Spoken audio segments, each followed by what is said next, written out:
बहुत पुराने वक्तों की बात है। एक गांव में एक बहुत ही अक्लमंद और रहमदिल बूढ़ा आदमी रहता था। लोग उसकी दानाई और इंसाफ की वजह से उसकी बहुत इज्जत करते थे। उसके 3 बेटे थे।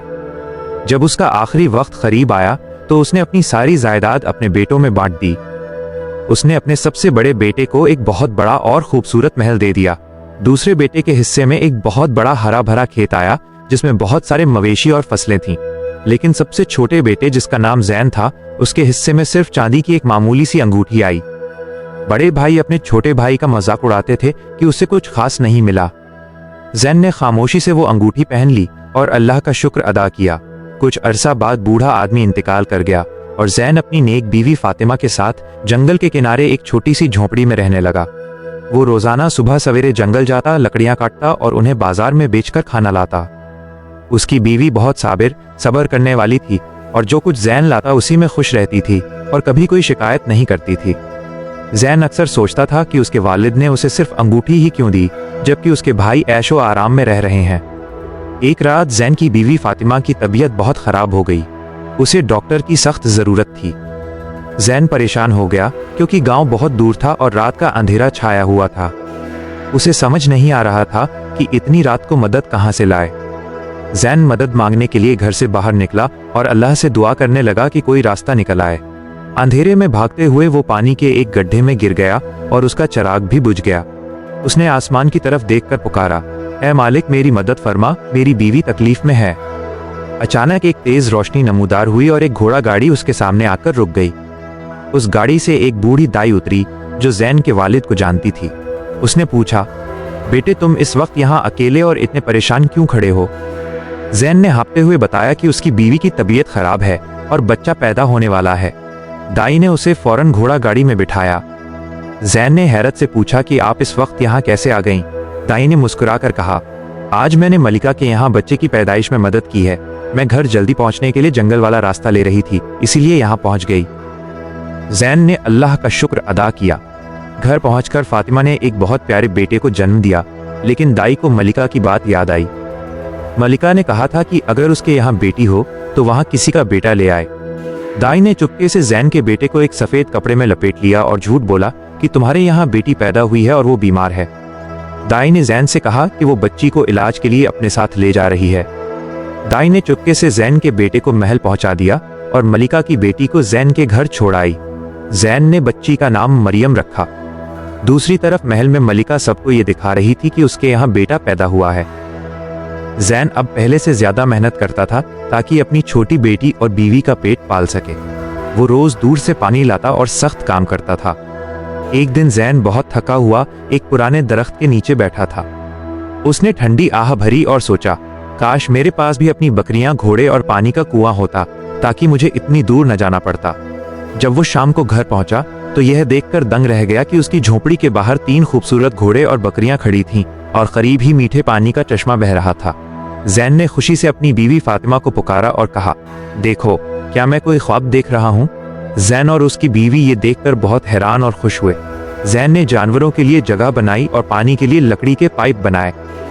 दिन गुजरते गए और सर्दियों का मौसम करीब आने लगा। जैन की छोटी सी झोपड़ी पुरानी हो चुकी थी और उसमें से ठंडी हवाएं गुजरती थीं। जैन ने परेशानी में अपनी बीवी से कहा कि फातिमा, सर्दियां आ रही हैं और मुझे डर है कि ये टूटा हुआ घर हमें ठंड से नहीं बचा सकेगा। काश मुझे घर बनाना आता तो मैं इसे ठीक कर देता। अभी जैन ये बात कर ही रहा था कि अचानक किसी ने दरवाजे पर दस्तक दी। जैन ने दरवाजा खोला तो सामने एक मुसाफिर खड़ा था जो बहुत थका हुआ और भूखा लग रहा था। जैन ने उसे इज्जत से अंदर बुलाया, उसे खाना खिलाया और आराम की जगह दी। वो मुसाफिर जैन की इस मेहमान नवाजी और गरीब खाने में इतनी बड़ी हमदर्दी देखकर बहुत मुतासिर हुआ। खाना खाने के बाद उस मुसाफिर ने कहा, ए भाई, तुमने मुझ पर बड़ा एहसान किया है। मैं एक माहिर मेमार आर्किटेक्ट हूँ और मैं तुम्हारा ये एहसान उतारना चाहता हूँ। मैं तुम्हारे लिए एक ऐसा मजबूत घर बनाऊंगा जो सर्दी, गर्मी और हर किस्म के खतरे से महफूज रहेगा। जैन पहले तो हिचकिचाया, लेकिन मुसाफिर के इसरार पर वो मान गया और काम शुरू हो गया। उस अजनबी मुसाफिर ने बहुत तेजी और सफाई से काम किया और देखते ही देखते वहां एक आलीशान और मजबूत मकान खड़ा कर दिया जो किसी छोटे किले जैसा लगता था। जब घर मुकम्मल हो गया और जैन उसका शुक्रिया अदा करने बाहर निकला तो वो मुसाफिर गायब हो चुका था। इसी दौरान सल्तनत में एक खतरनाक बीमारी फैल गई जिसने सबको परेशान कर दिया। शहर का पानी खराब हो गया था और लोग बीमार होने लगे। बादशाह के सिपाही साफ पानी की तलाश में जंगल की तरफ निकले। घूमते फिरते वो जैन के घर के पास पहुंचे, जहां मीठे पानी का चश्मा बह रहा था। सिपाहियों ने जैसे ही उस चश्मे से पानी पीने की कोशिश की, पानी अचानक पत्थर की तरह जमकर बर्फ बन गया। वो जितनी बार कोशिश करते पानी जम जाता। सिपाही हैरान रह गए। थोड़ी देर बाद जैन अपनी बाल्टी लेकर आया। जैसे ही जैन ने पानी को हाथ लगाया, वो दोबारा माइल लिक्विड बन गया और जैन ने सुकून से बाल्टी भर ली। सिपाही ये मंजर देखकर दंग रह गए और फौरन बादशाह के पास पहुंचकर सारा माजरा सुना दिया। बादशाह ने हुक्म दिया कि इस आदमी को फौरन मेरे दरबार में पेश किया जाए। जब जैन को दरबार में लाया गया तो बादशाह ने गुस्से से पूछा कि तुम्हारे पास ऐसा कौन सा जादू है कि पानी तुम्हारे लिए बहता है और मेरे सिपाहियों के लिए जम जाता है। जैन ने निहायत अदब से जवाब दिया कि आली जाह, मैं कोई जादूगर नहीं, सिर्फ एक गरीब लकड़हारा हूं। मुझे नहीं मालूम कि ऐसा क्यों होता है। बादशाह ने उसे धमकी दी कि अगर तुमने इस बीमारी का इलाज और पानी का मसला हल न किया तो तुम्हें सजा दी जाएगी। मैं तुम्हें 3 दिन की मोहलत देता हूं कि तुम कोई हल निकालो। जैन परेशान हाल घर लौटा और अपने वालिद की छोड़ी हुई पुरानी किताबें देखने लगा। अचानक अलमारी से एक बहुत पुरानी किताब गिरी जिस पर जड़ी बूटियों से इलाज लिखा था।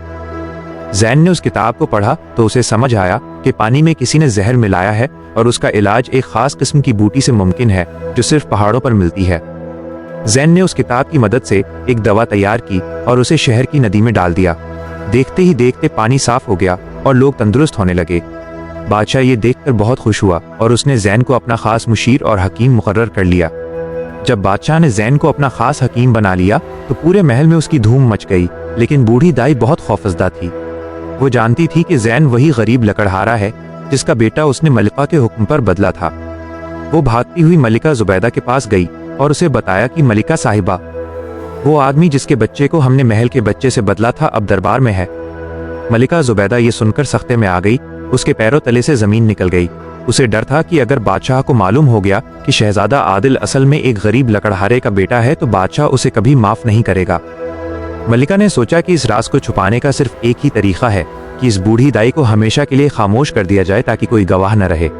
मलिका ने अपने एक खास और वफादार खादिम को बुलाया और उसे हुक्म दिया कि दाई को रात के अंधेरे में ले जाकर पहाड़ के पीछे खत्म कर दे। जालिम खादिम ने ऐसा ही किया और वापस आकर मलिका को खुशखबरी सुना दी कि अब वो राज हमेशा के लिए दफन हो चुका है। मलिका ने सुकून की सांस ली, मगर उसे नहीं मालूम था कि कुदरत का इंसाफ कुछ और ही होता है। दूसरी तरफ जैन ने बादशाह से दरख्वास्त की कि आली जाह, मेरी बीवी जंगल में तन्हा है, मुझे डर है कि उसे कुछ हो न जाए, क्या मैं उसे यहाँ ला सकता हूँ?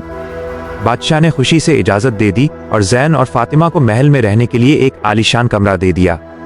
फातिमा अपनी छोटी बेटी मरियम को लेकर महल में रहने के लिए आ गई। जैन सिर्फ एक हकीम ही नहीं बल्कि एक बहुत ही समझदार इंसान था। उसने बादशाह को बताया कि जनाब, ये जो बीमारी फैली थी ये कुदरती नहीं थी। मुझे लगता है कि किसी दुश्मन ने जानबूझकर पानी में जहर मिलाया था ताकि हमारी सल्तनत कमजोर हो जाए। बादशाह ये सुनकर फिक्रमंद हो गया और जैन को इस साजिश का पता लगाने का काम सौंप दिया।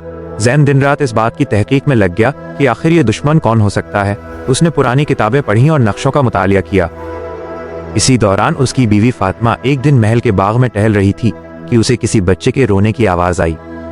वो आवाज मलिका के कमरे से आ रही थी जहां शहजादा आदिल बहुत जोर जोर से रो रहा था। मलिका के खादिम शहजादे को चुप कराने में नाकाम रहे थे। फातिमा से रहा न गया और वो खामोशी से कमरे के अंदर चली गई। जैसे ही उसने शहजादा आदिल को अपनी गोद में लिया, उसे एक अजीब सा सुकून महसूस हुआ। उसे ऐसा लगा जैसे ये बच्चा उसका अपना हो। शहजादा भी फातिमा की गोद में आते ही खामोश हो गया और सुकून से सो गया। थोड़ी देर बाद मलिका जुबैदा कमरे में आई और फातिमा को शहजादे के साथ देखकर आग बबूला हो गई। उसने चीख कर कहा, तुम्हारी हिम्मत कैसे हुई मेरे बेटे को हाथ लगाने की? फातिमा ने नरमी से जवाब दिया, मलिका साहिबा, माँ का दिल बच्चे का रोना बर्दाश्त नहीं कर सकता, इसीलिए मैं अंदर आ गई। मलिका को फातिमा की बातों से खतरा महसूस होने लगा क्योंकि वो बहुत अक्लमंद थी। उसने फातिमा को वहां से जाने का हुक्म दिया और खुद सोचने लगी। जैन को दरबार के एक मुलाजिम ने मजाक में कहा कि हकीम साहब, अगर आप इतने ही बड़े हकीम हैं तो जहरीले सांपों का इलाज ढूंढ कर दिखाइए। जैन ने उसे संजीदगी से लिया और पहाड़ों की तरफ निकल गया ताकि मुख्तलिफ जहरों का तोड़ निकाल सके। वहां उसने एक जख्मी आदमी को देखा जो जमीन पर तड़प रहा था और उसके मुंह से झाग निकल रहा था। जैन ने देखा कि इस आदमी को सांप ने डसा है। जैन ने हिम्मत दिखाई, जहर निकाल लिया और उसे मरने से बचा लिया। जैन ने जब इस जख्मी आदमी को बचाया तो उसे मालूम हुआ कि वो कोई मामूली मुसाफिर नहीं बल्कि दुश्मन सल्तनत का एक सिपाही है। उसने इकरार किया कि वो और उसके साथी कई हफ्तों से सरहद के करीब छुपे हुए थे और उनका मकसद शहर के कुओं में जहरीला मादा डालना था ताकि लोग बीमार होकर हिम्मत हार जाएं और दुश्मन आसानी से हमला कर सके। जैन इस जासूस को लेकर फौरन बादशाह के पास पहुंचा। जब बादशाह ने सारी हकीकत सुनी तो उसका गुस्सा आसमान को छूने लगा। उसने जैन की बहुत तारीफ की कि उसने न सिर्फ बीमारी का इलाज ढूंढा बल्कि उसके पीछे छुपी साजिश को भी बेनकाब कर दिया। बादशाह ने अपने सिपाहियों को हुक्म दिया कि वो दुश्मनों के ठिकानों पर फौरन हमला करें। इस बड़ी कामयाबी के बाद जैन की इज्जत में बहुत बढ़ गई, लेकिन मलिका जुबैदा के दिल में खौफ और हसद की आग दहक रही थी। वो हर वक्त इसी सोच में रहती थी कि जैन और उसकी बीवी को किसी तरह महल से निकाल दिया जाए, लेकिन फातिमा का दिल अब महल से भर चुका था। उसे बार बार अपने ख्वाबों में दाई की आवाज सुनाई देती थी जो जैसे उसे कुछ बताना चाहती हो। फातिमा को महसूस होता था कि कुछ बहुत बड़ा छुपाया जा रहा है। इसी रात जैन को ख्वाब में अपने वालिद दिखाई दिए। उन्होंने कहा कि बेटा, हिकमत का असल इम्तिहान अब शुरू होने वाला है। महल के अंदर जो बच्चा पल रहा है वो तुम्हारे खानदान का खून है और जो तुम्हारे पास है वो तख्त की वारिस है। जैन हड़बड़ा कर उठ बैठा, उसका माथा पसीने से तर था। जैन अपने वालिद का ख्वाब देखकर बहुत परेशान था। उसके कानों में वो अल्फाज बार बार गूंज रहे थे कि महल का बच्चा उसका अपना खून है। उसने ये बात अभी अपनी बीवी फातिमा को नहीं बताई थी क्योंकि वो उसे और ज्यादा फिक्रमंद नहीं करना चाहता था। उसने फैसला किया कि वो खामोशी से उन तमाम बातों की हकीकत मालूम करेगा जो बरसों पहले उस रात पेश आई थीं। जैन ने महल के पुराने रिकॉर्ड और खादिमों से उस रात के बारे में पूछताछ शुरू की जिस रात मलिका के यहाँ बच्चे की पैदाइश हुई थी। उसे पता चला कि उस रात सिर्फ एक ही दाई महल में मौजूद थी और वही दाई जैन के घर भी आई थी, लेकिन जब जैन ने उस दाई के बारे में पूछा तो उसे मालूम हुआ कि वो कई दिनों से गायब है। जैन को शक हुआ कि दाई का गायब होना कोई मामूली बात नहीं है। उसने बादशाह से इजाजत ली कि वो जंगल के उस इलाके की तलाशी लेना चाहता है जहां दाई रहती थी। वहां पहुंचकर जैन को दाई की कुटिया से एक पुराना खत मिला जो उसने मरने से पहले अपने जमीर का बोझ हल्का करने के लिए लिखा था, मगर वो उसे भेज नहीं सकी थी। उस खत में साफ लिखा था कि मलिका जुबैदा के खौफ से उसने जैन के बेटे को मलिका की बेटी से बदल दिया था। जैन के हाथ कांपने लगे और उसकी आंखों में आंसू आ गए। उसे यकीन हो गया कि शहजादा आदिल असल में उसका बेटा है और उसकी बेटी मरियम असल में बादशाह की शहजादी है। ये एक बहुत बड़ा और खतरनाक सच था। जब जैन महल वापस पहुंचा तो उसने देखा कि मलिका जुबैदा पहले से ज्यादा होशियार हो गई है। उसे डर था कि जैन को कुछ न कुछ पता चल गया है। उसने जैन को रास्ते से हटाने के लिए एक नया मंसूबा बनाया। उसने बादशाह को मशवरा दिया कि जैन को दूर दराज के एक सरहदी इलाके में भेजा जाए ताकि वो वहां की बीमारियों का इलाज कर सके। बादशाह जैन की हिकमत पर इतना भरोसा करता था कि उसने मलिका की बात मान ली और जैन को हुक्म दिया कि वो फौरन सरहद पर रवाना हो जाए। जैन समझ गया कि ये उसे महल से दूर करने की साजिश है। जाने से पहले उसने वो खत एक महफूज जगह छुपा दिया और फातिमा को इशारों में समझा दिया कि उसे शहजादा आदिल का खास ख्याल रखना है। जैन के जाने के बाद फातिमा ने शहजादा आदिल के करीब रहने के बहाने ढूंढना शुरू किए। वो अक्सर उसे कहानियां सुनाती और उसके लिए खास खाने तैयार करती। शहजादा भी फातिमा से इतना मानूस हो गया था कि वो मलिका जुबैदा के बजाय फातिमा के पास ज्यादा खुश रहता था। इसी दौरान जैन सरहद से वापस आ गया। जब जैन दरबार में पहुंचा तो उसने फैसला किया कि अब वक्त आ गया है कि वो छुपाया हुआ खत बादशाह के सामने पेश कर दे। जैन ने बादशाह से तन्हाई में मुलाकात की और कहा, आली जाह, आपने हमेशा मुझ पर भरोसा किया है। आज मैं आपको एक ऐसी हकीकत बताना चाहता हूँ जो शायद आपका दिल तोड़ दे, मगर यही सच है। जैन ने वो पुराना खत जो उसे दाई की कुटिया से मिला था बादशाह के हाथ में थमा दिया। बादशाह ने जब खत पढ़ना शुरू किया तो उसका चेहरा जर्द पड़ गया। खत में दाई ने इकरार किया था कि उसने मलिका जुबैदा के कहने पर बच्चों की अदला बदली की थी। बादशाह को अब समझ आ गया क्यों शहजादा आदिल की शक्ल जैन से मिलती है और क्यों मरियम के इखलाकियात और आदतें शाही खानदान जैसी हैं। बादशाह को अपनी मलिका की बेवफाई और दाई के साथ हुए जुल्म पर बहुत ज्यादा दुख और गुस्सा आया। बादशाह ने फौरन मलिका जुबैदा को दरबार में तलब किया और वो खत उसके सामने फेंक दिया। मलिका ने जब वो खत देखा तो वो समझ गई कि उसका खेल खत्म हो चुका है। उसने पहले तो इनकार करने की कोशिश की, लेकिन जब बादशाह ने सख्त सजा की धमकी दी तो वो टूट गई और रोते हुए अपने सारे गुनाहों का इकरार कर लिया। मलिका ने बताया कि उसने तख्त के वारिस की खातिर ये सब किया था क्योंकि उसे डर था कि बेटी होने की सूरत में बादशाह उसे नापसंद करेगा। उसने ये भी माना कि उसने दाई को मरवाया ताकि कोई गवाह न रहे।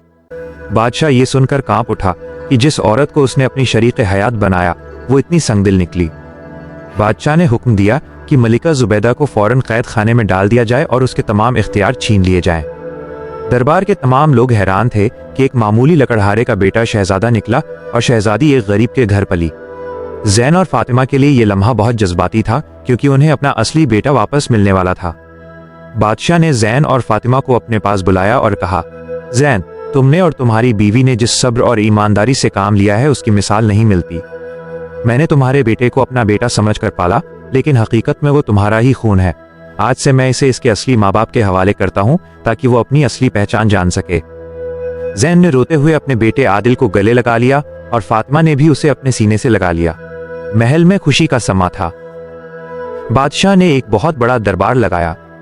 उसने तमाम अवाम के सामने जैन की बहादुरी और हिकमत का जिक्र किया।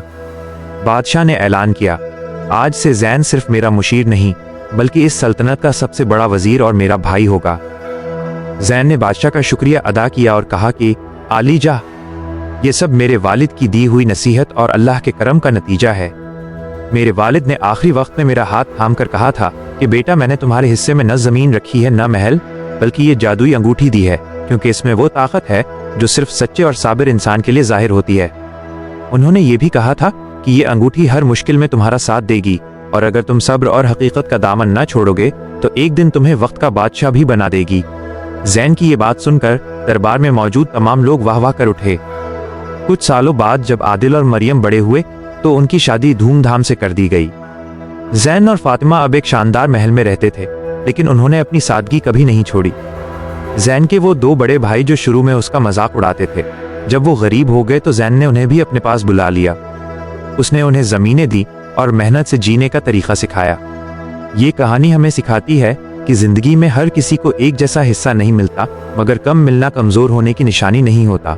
कुछ औकात हमें दौलत के बजाय सब्र, सच और समझदारी दी जाती है, जो मुश्किल वक्त में हमारा सबसे बड़ा सहारा बनती है। जो इंसान खामोशी से मेहनत करता है और हक पर कायम रहता है, वक्त आकर उसे वो मकाम दे देता है जिसका वो खुद भी तसव्वुर नहीं करता। दोस्तों, अगर आपके दिल ने इस कहानी को महसूस किया हो, अगर इस कहानी ने आपको कुछ सोचने पर मजबूर किया हो, तो एन वॉइस को सब्सक्राइब जरूर करें। आपका एक सब्सक्राइब किसी और की जिंदगी बदल सकता है। कहानी को लाइक और शेयर करना न भूलें, और ऐसी ही सबक आमोज, दिल को जगाने वाली कहानियों के लिए एन वॉइस के साथ हमेशा जुड़े रहिए।